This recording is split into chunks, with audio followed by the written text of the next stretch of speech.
Hello students, welcome to my channel Tech Science. My name is engineer Zeeshan Ahmed. दोस्तों, आज हम physics का chapter number 1 FSc का start करने लगे हैं, जिसका नाम है मेजरमेंट्स।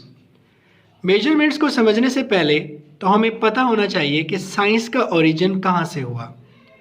इस यूनिवर्स को जब क्रिएट किया गया तो इसमें दो बातों को कॉमन रखा गया कि जो भी लिविंग थिंग्स थे वो चीज़ों के बारे में ऑब्जर्व करते थे, ऑब्जर्वेशन था उनके अंदर, और दूसरे नंबर पर वो एक्सपेरिमेंट करते थे।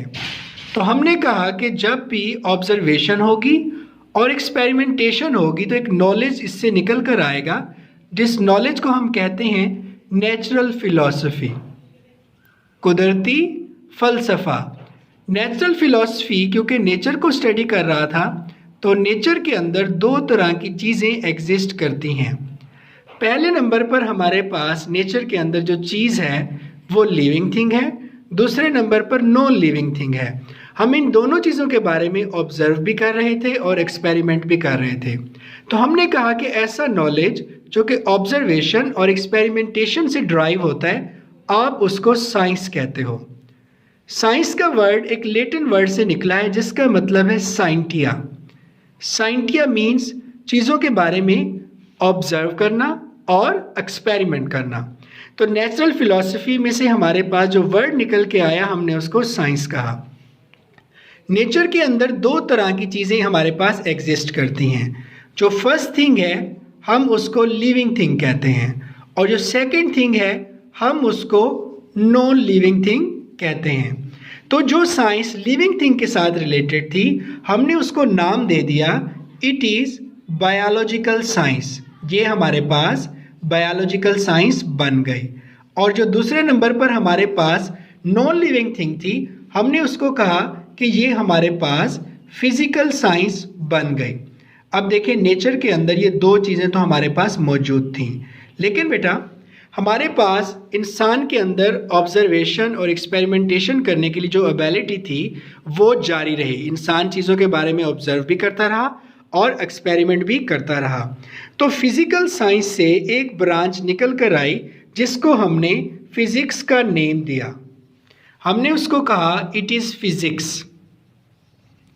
अगर फिज़िक्स को आपको समझाऊं तो एक बेसिक सी डेफिनेशन है E is equal to mc²। E का मतलब है हमारे पास एनर्जी,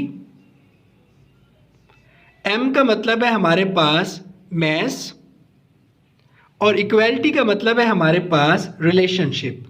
मतलब ये हमारे पास फिज़िकल साइंस की या साइंस की वो ब्रांच है जिसके अंदर हम एनर्जी और मैस के दरमियान रिलेशनशिप को क्या करते हैं, स्टडी करते हैं। तो दोबारा बेसिक से हम इन सारी चीज़ों को समराइज़ करते हैं। चैप्टर फर्स्ट स्टडी कर रहे हैं हम मेजरमेंट से रिलेटेड। चीज़ों को ऑब्जर्व कर रहे हो, एक्सपेरिमेंट कर रहे हो, उससे जो नॉलेज आ रहा है वो नेचुरल फिलॉसफी है। हमने इसको साइंस कहा, और जो साइंस का वर्ड है एक लैटिन वर्ड से निकला है जिसका मतलब है साइंटिया, और साइंटिया का मतलब होता है चीज़ों के बारे में ऑब्जर्व करना और एक्सपेरिमेंट करना। नेचर के अंदर लिविंग और नॉन लिविंग दोनों तरह की चीज़ें एग्जिस्ट करती हैं। जो लिविंग थिंग है आप उसको कहते हो बायोलॉजिकल साइंस, और जो नॉन लिविंग थिंग से रिलेटेड नॉलेज है आप उसे कहते हो फिजिकल साइंस। फिजिकल साइंस से हमारे पास जो एक ब्रांच निकल के आई, आपने उसको कहा फिजिक्स। इसमें आप स्टडी करते हो relationship between energy and mess. Basically जो हम ये सब्जेक्ट रीड कर रहे हैं ये है फिज़िक्स। तो फिज़िक्स में भी ऑब्जर्वेशन और एक्सपेरिमेंटेशन के नतीजे में काफ़ी सारी ब्रांचेस निकल कर आईं।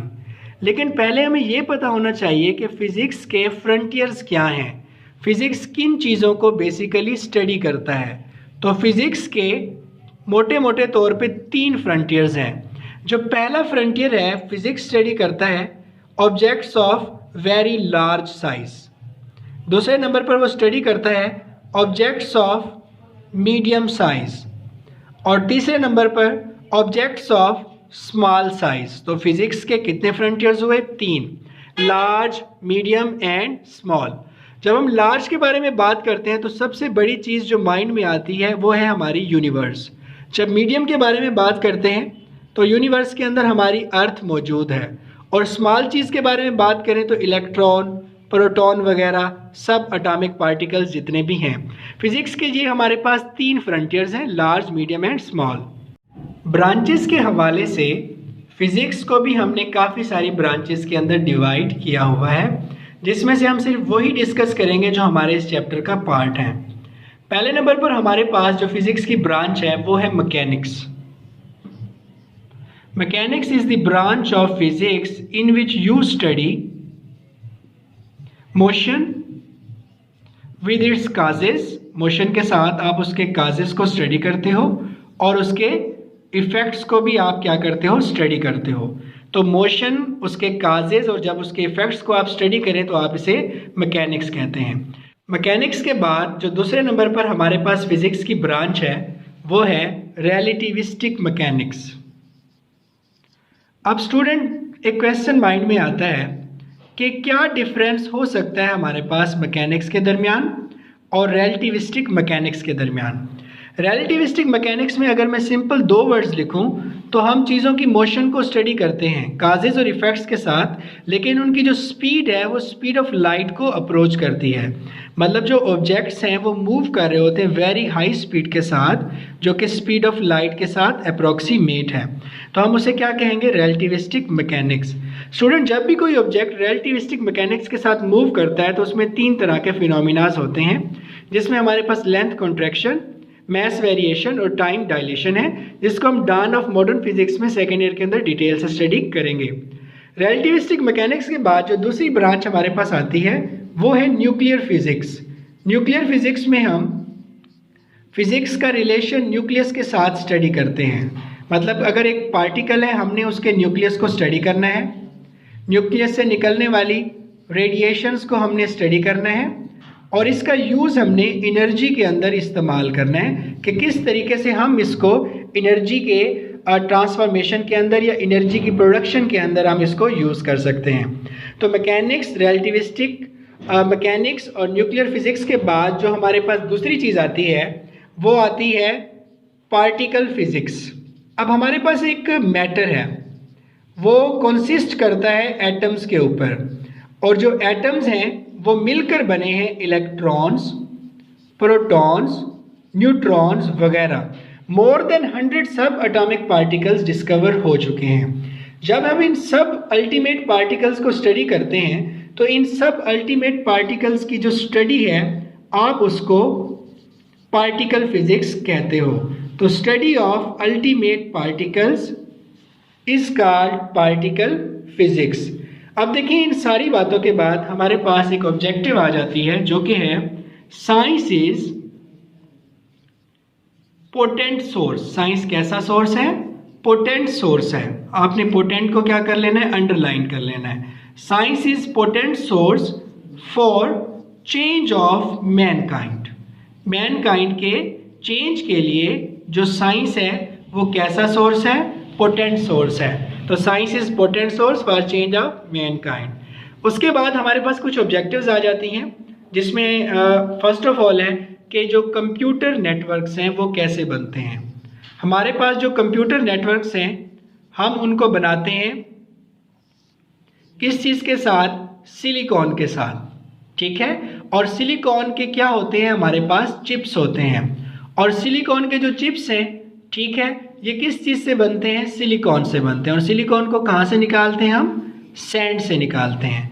तो कंप्यूटर नेटवर्क्स बनते हैं चिप्स से, चिप्स बनते हैं सिलिकॉन से, और सिलिकॉन को हम कहाँ से ड्राइव करते हैं, सैंड से ड्राइव करते हैं। ये हमारे पास बेसिक से इंट्रोडक्शन था इस चैप्टर का। इसके बाद हम फिजिकल क्वांटिटीज़ को डिटेल से डिस्कस करते हैं। Physical quantities, basically physical quantities वो क्वांटिटीज़ हैं जो फिज़िक्स का फाउंडेशन बनाती हैं। और दूसरे नंबर पर हमारे पास जितने भी लॉज ऑफ फिज़िक्स हैं वो एक्सप्रेस्ड करने के लिए हमें फिजिकल क्वांटिटीज़ की ज़रूरत होती है। तो foundation of physics and laws of physics are expressed by using physical quantities. अब हम आते हैं इनकी कैटेगरीज की तरफ। फिजिकल क्वांटिटीज़ की बेसिकली 2 कैटेगरीज हैं। जो फर्स्ट कैटेगरी हमारे पास है वो है बेस क्वांटिटी, और जो दूसरे नंबर पर हमारे पास इसकी कैटेगरी है वो है ड्राइव्ड क्वांटिटी। स्टूडेंट हमारे पास जो बेस क्वांटिटी है इसकी मदद से हम ड्राइव्ड क्वांटिटीज़ को एक्सप्लेन कर सकते हैं, ठीक है। इसको अगर मैं डिफाइन करूं तो quantities which are used to define derived quantities, the quantities which are used to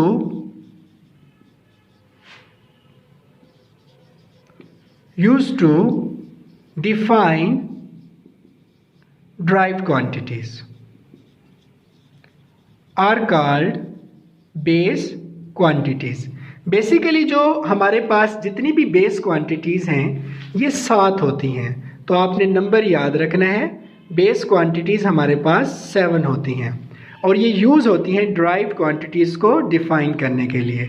अगर मैं ड्राइव्ड क्वांटिटीज़ को डिफ़ाइन करूं तो उसकी डेफिनेशन ये बनेगी, the quantities which are defined by मतलब जिनको हम डिफाइंड करते हैं किन की मदद से, बेस क्वांटिटीज़ की मदद से। अब आप देखो तो एक हिसाब से एक ही बात लिखी हुई है, ऊपर वाली भी और नीचे वाली भी, लेकिन लफ्ज़ क्या हैं, चेंज हैं। अब ड्राइव्ड क्वांटिटीज़ को हम किसकी मदद से डिफाइन करते हैं, बेस क्वांटिटीज़ की मदद से डिफाइन करते हैं। तो ये कैसी क्वांटिटीज़ हो गई, ड्राइव्ड हो गई, ऊपर वाली क्या होगी, बेस होगी, और बेस क्वांटिटीज़ कितनी होती हैं, 7 होती हैं। सेम इट इज़, जब बेस क्वांटिटी है तो इसका यूनिट क्या होगा, बेस होगा। ड्राइव्ड क्वांटिटी है तो इसका यूनिट क्या होगा, ड्राइव्ड होगा। तो the unit which are used to define derived unit are called base unit. The unit which are defined by base unit are called derived unit। तो हम सेम इट इज डेफिनेशंस बना लेते हैं base units की और derived units की। Base units को अगर हम देखें और derived यूनिट्स को अगर हम देखें, हमने सिंपल 2 वर्ड्स चेंज कर देने हैं। पहला वर्ड क्या था, क्वांटिटी का था, तो हम क्वांटिटी के वर्ड को रिप्लेस कर देंगे किस चीज़ के साथ, यूनिट के साथ। क्वांटिटी के वर्ड को हमने चेंज कर देना है यूनिट के साथ। इस डेफिनेशन में भी हमने क्वांटिटी का जो वर्ड है उसको चेंज कर देना है किस चीज़ के साथ, यूनिट के साथ। तो हमारे पास बेस यूनिट की डेफिनेशन बनेगी, the units which are used to define derived unit, base unit. The unit which are defined by base unit are called derived units. ये हमारे पास कुछ एग्जांपल्स हो गई थी। अगर हम बेस क्वांटिटीज़ की कुछ एग्जांपल्स लिखना चाहें तो बेस क्वांटिटीज़ की हमारे पास 7 बेस क्वांटिटीज़ हैं, हम 1-2 का जिक्र कर देते हैं। जैसा कि लेंथ हो गया, हमारे पास मैस हो गया, हमारे पास टाइम हो गया, इसेट्रा। सेम इसके बाद अगर हम आए ड्राइव्ड क्वांटिटीज़ के ऊपर तो काफ़ी सारी चीज़ें आ जाती हैं, जैसा कि वेलोसिटी, मोमेंटम, etc। अब आप देखो हमारे पास 7 बेस क्वांटिटीज़ हैं और काफ़ी सारे ड्राइव्ड क्वांटिटीज़ हैं। अगर मैं बेस यूनिट्स के बारे में बात करूं तो हम ऊपर वाली बेस क्वांटिटीज़ को देख लेते हैं। लेंथ का यूनिट मीटर, मैस का केजी और टाइम का सेकंड। तो हम यहाँ पे लिख लेते हैं इसके एग्जांपल में, लेंथ का यूनिट मीटर, मैस का किलोग्राम और टाइम का सेकंड, इसेट्रा। उसके बाद हमारे पास अगर आप वेलोसिटी को देखो तो इसकी एग्जांपल में आपके पास आ जाएगा मीटर पर सेकंड, मोमेंटम का आ जाएगा आपके पास किलोग्राम मीटर पर सेकंड, etc। अब आप देखें ऑब्जेक्टिव के अंदर आपसे बाज़ दफ़ा पूछ लिया जाता है कि which one is base unit और which one is derived unit. तो हमें समझ नहीं आती, हम याद करते रहते हैं। तो एक बेसिक सी ना ट्रिक बता रहा हूँ मैं आपको। जब भी बेस यूनिट होगा, कौन सा यूनिट होगा, बेस यूनिट होगा, तो यूनिट हमें अकेला नजर आएगा, जैसे मीटर है, केजी है, सेकंड है। लेकिन जब ड्राइव्ड होगा तो हमारे पास मिक्सचर सा होगा, जैसा कि देखें मीटर पर सेकंड, यहाँ पे मीटर है ना, ये लेंथ का यूनिट है, सेकंड टाइम का, तो मिक्सचर बना हुआ है, तो ये ड्राइव्ड है। केजी मैस का है, मीटर लेंथ का है, सेकंड टाइम का। देखें 3 फिजिकल क्वांटिटीज़ आई हुई हैं इसके अंदर, तो हमने इसको क्या कह देना है, ड्राइव्ड। तो जब अकेला अकेला होगा तो बेस होगा, जब 2-3 इकट्ठे नजर आएंगे तो क्या होगा, ड्राइव्ड होगा। ये बेसिक सी ट्रिक थी जानने की बेस यूनिट्स और ड्राइव्ड यूनिट्स के बारे में। स्टूडेंट्स, जब भी हम किसी बेस क्वांटिटी को मेयर करें तो 2 टाइप के प्रोसीजर इन्वॉल्व होते हैं। तो जो फर्स्ट प्रोसीजर है वो है चॉइस ऑफ स्टैंडर्ड। हमने एक स्टैंडर्ड की क्या करनी होती है, चॉइस करनी होती है। और सेकंड नंबर पे है इस्टेब्लिशमेंट ऑफ प्रोसीजर। हमने एक प्रोसेस को भी क्या करना होता है, सिलेक्ट करना होता है कि किस तरीके के प्रोसीजर से हम चीज़ों को मेयर करेंगे। लेट्स सपोज लेंथ मेयर करना है तो प्रोसीजर क्या होगा, फॉर लेंथ मेयरमेंट। स्टैंडर्ड कौन सा चूज़ करूँगा, वो स्टैंडर्ड जिससे मैं लेंथ को क्या कर सकूँ, मेयर कर सकूँ। मेयरमेंट ऑफ स्टैंडर्ड के बाद हमारे पास जो एक स्टैंडर्ड है उसके अंदर किस टाइप की क्वालिटीज़ होनी चाहिए। जब भी एक अच्छा स्टैंडर्ड लेते हैं तो उसके अंदर दो क्वालिटीज़ होती हैं। एक तो वो होता है एक्सेसिबल, हम उससे रीडिंग को मेयर कर सकते हैं, और दूसरे नंबर पर वो होता है इनवेरिएबल, मतलब वो तब्दील नहीं होता। तो हमारे पास मेयरमेंट ऑफ बेस क्वांटिटीज़ में कुछ ये बातें आ जाती हैं। एक स्टैंडर्ड चूज़ करूँ, इस्टेब्लिशमेंट ऑफ प्रोसीजर करूँ। एक अच्छे स्टैंडर्ड में दो बातें होती हैं, एक तो वो एक्सेसिबल होगा और दूसरे नंबर पे वो इनवेरिएबल होगा। अब हमारे पास एक कॉन्फ्रेंस हुई थी 1960s के अंदर, ठीक है। इस 1960s के अंदर कॉन्फ्रेंस के अंदर दो काम किए गए, एक तो था सेट ऑफ स्टैंडर्ड्स और दूसरा था सेट ऑफ डेफिनेशंस। ये करने का मकसद सिर्फ और सिर्फ यही था कि मुख्तलिफ जगहों पर मुख्तलिफ यूनिट्स और मुख्तलिफ डेफिनेशंस यूज़ की जा रही थी, ताकि अगर लेंथ है तो लेंथ का एक ही यूनिट हर जगह पर इस्तेमाल किया जाए, मैस है तो मैस का एक ही यूनिट हर जगह पर इस्तेमाल किया जाए। इस काम करने को जो 1960s में हुआ, सेट ऑफ डेफिनेशन और सेट ऑफ स्टैंडर्ड चूज़ करने का, इसे कहते हैं यूनिट्स का इंटरनेशनल सिस्टम या international system of units. International system of units इसको कह दिया जाता है।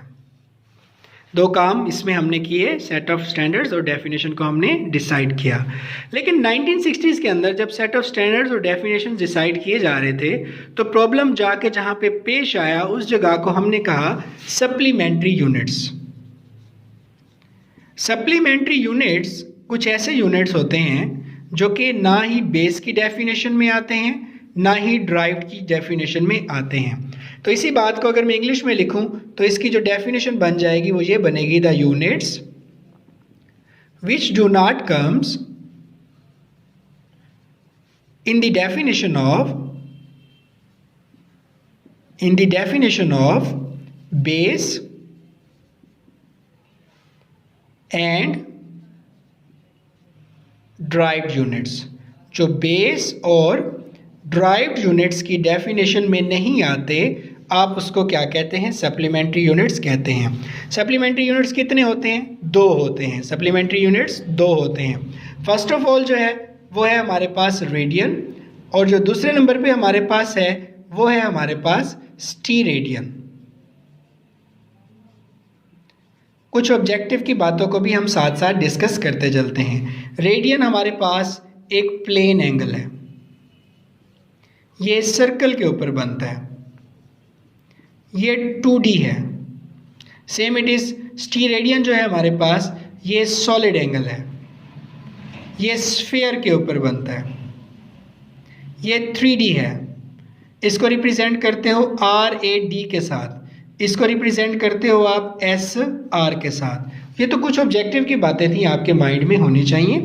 तो the unit which do not comes in the definition of base and derived units are called supplementary units। दो होते हैं ये हमारे पास, दो होते हैं ये, और इसकी फर्स्ट टाइप है रेडियन और दूसरी है स्टीरेडियन। रेडियन प्लेन एंगल है, सर्कल पे बनता है, 2D है, RAD से इसको रिप्रेजेंट करते हो। स्टीरेडियन सॉलिड एंगल है, स्फीयर पे बनता है, 3D है, SR से आप इसको रिप्रेजेंट करते हैं। अब हम ना इसको डिफाइन कर लेते हैं कि रेडियन क्या चीज़ है और स्टीरेडियन क्या चीज़ है। स्टूडेंट्स, मैंने रेडियन की डेफिनेशन लिखी है, the angle subtended at the centre of circle by an arc whose length is equal to the radius of circle. First of all angle को बनना चाहिए, दूसरे नंबर पर एंगल कहाँ बने, सर्कल के सेंटर पर बने, सेंटर ऑफ सर्कल से, बाय एन आर्क, एक आर्क से बनना चाहिए। तो इन सारी बातों को हम एक फिगर की फॉर्म में दिखाने की कोशिश करते हैं। देखें जी, हमारे पास ये एक सर्कल हुआ, ये सर्कल का सेंटर हुआ, सेंटर से इधर तक एक लाइन खींची, एक लाइन हमने यहाँ तक खींची, क्योंकि एंगल बनने के लिए एक पॉइंट से 2 लाइंस का ऑरिजिनेट होना ज़रूरी है। सेंटर से लेके इसको हमने कहा पॉइंट ए, सेंटर से लेके हमने इसको कहा पॉइंट बी। सेंटर से जो सर्कमफेरेंस है उसका जो फासला होता है आप उसको कहते हो आर। सेम इधर से लेके इधर तक जो फासला है वो भी है r। पॉइंट ए से जो पॉइंट बी तक का डिस्टेंस है ये है आर्क लेंथ। और आर्क लेंथ किस चीज़ के इक्वल अगर हो जाए, आर के रेडियस ऑफ सर्कल के इक्वल हो जाए, तो जो अंदर एंगल बनता है वो क्या होता है, 1 रेडियन होता है। तो angle subtended at the centre of circle by an arc, arc is A B whose length is equal to the radius of circle. अगर ये आर के इक्वल हो जाएगी तो ये जो एंगल अंदर बन रहा है ये क्या हो जाएगा, हमारे पास 1 रेडियन हो जाएगा। दूसरे नंबर पे हमारे पास टी रेडियन है। अब टी रेडियन को अगर मैं डिफाइन करूं तो ये बिल्कुल रेडियन की तरह है, कुछ वर्ड्स को हमने चेंज करना है। तो हमारे पास जो रेडियन की डेफिनेशन थी उसमें था the angle subtended at the centre of circle, हमने कह देना है at the centre of sphere. उसमें था बाय एन आर्क, इसमें हम कहेंगे by an area. Whose length थी, इसमें हम कहेंगे हुज रेडियस, और इसमें हम क्या कहेंगे, स्क्वायर ऑफ रेडियस। तो डेफिनेशन बन जाएगी, मैं दोहरा देता हूँ, आप लिखना चाहो तो लिख लेना। Angle subtended at the centre of sphere by an area whose length is equal to the square of radius. अब आप इस फिगर पे देखो, ये एक स्फीयर है। इस स्फीयर के अंदर हमने कट लगाया, एक कट इस तरीके का था जैसे ना कॉर्नेटो है, कॉर्नेटो को ना हमने एक फुटबॉल जैसा शेप था उसके अंदर से निकाल लिया। या आप यूं समझ लो एक वाटरमेलन है, वाटरमेलन को चेक करने के लिए जो उसके अंदर से एक पीस कट करके निकालते हैं, अगर वो पीस का ऊपर वाला एरिया इस स्फीयर के रेडियस के स्क्वायर के बराबर हो तो वो सेंटर के साथ जो एंगल बना रहा है आप उसको क्या कहते हो, टी रेडियन कहते हो। दोबारा सुन लें, एक वाटरमेलन को हम चेक करने के लिए जो उसके अंदर से यूँ शेप को निकालते हैं, उस शेप का ऊपर वाला एरिया अगर इस स्फीयर के रेडियस के स्क्वायर के बराबर है तो आप उसको क्या कहते हो, टी रेडियन कहते हो।